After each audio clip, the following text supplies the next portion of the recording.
L'officier supérieur élevé au grade honorifique de général d'armée est un médecin des armées officiant à l'hôpital principal. Du haut de ses 58 ans, l'officier Fatou Fall est la première femme élevée au rang de général d'armée au Sénégal. C'est la décision que le président de la République a prise à l'occasion du petit réaménagement de l'état-major des armées. Qui est Fatou Fall? Quel est son parcours au sein de l'armée? Star Célébrité vous dresse le profil de cette dame native de la région de Thiès au Sénégal née le 18 janvier 1965. Reconnue comme une dame de fer par ses pairs des armées, le général de brigade Fatou Fall a décroché le bac S au lycée Malick Sy de Thiès, en 1985.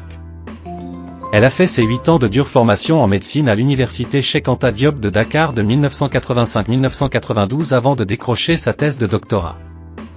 Contrairement à plusieurs doctorants qui font leur spécialité en Occident, Fatou Fall a décroché son diplôme d'études spécialisées en hépatogastro-entérologie à l'université d'Abidjan, Côte d'Ivoire, en 2002.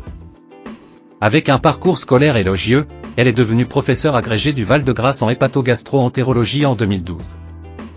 Son parcours exceptionnel lui a permis de faire partie de sociétés savantes dans son domaine qu'elle maîtrise le mieux, Société sénégalaise de gastro-entérologie et d'hépatologie, Association africaine francophone de formation continue en hépatogastro-entérologie, Société nationale française de gastro-entérologie.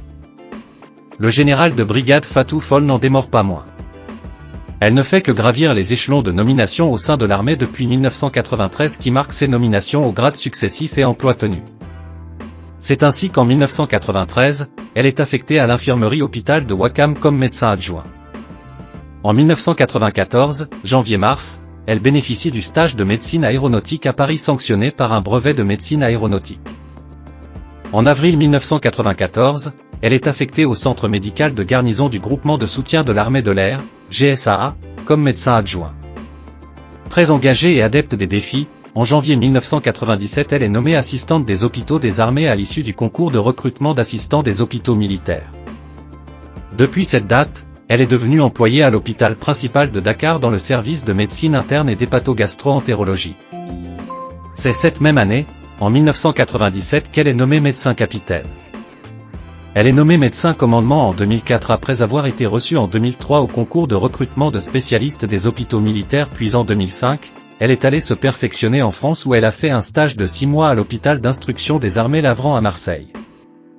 L'année suivante, c'est-à-dire en 2006, elle est désignée comme chef du service de médecine de l'hôpital de niveau 2 à Harper, Libéria, dans le cadre des missions de maintien de la paix sous l'égide de l'ONU. Puis en 2007, nommée chef du service de médecine interne et hépatogastro-entérologie à l'hôpital principal, depuis cette date, employée comme chef du service. En 2009, médecin lieutenant-colonel et puis en 2014, médecin-colonel.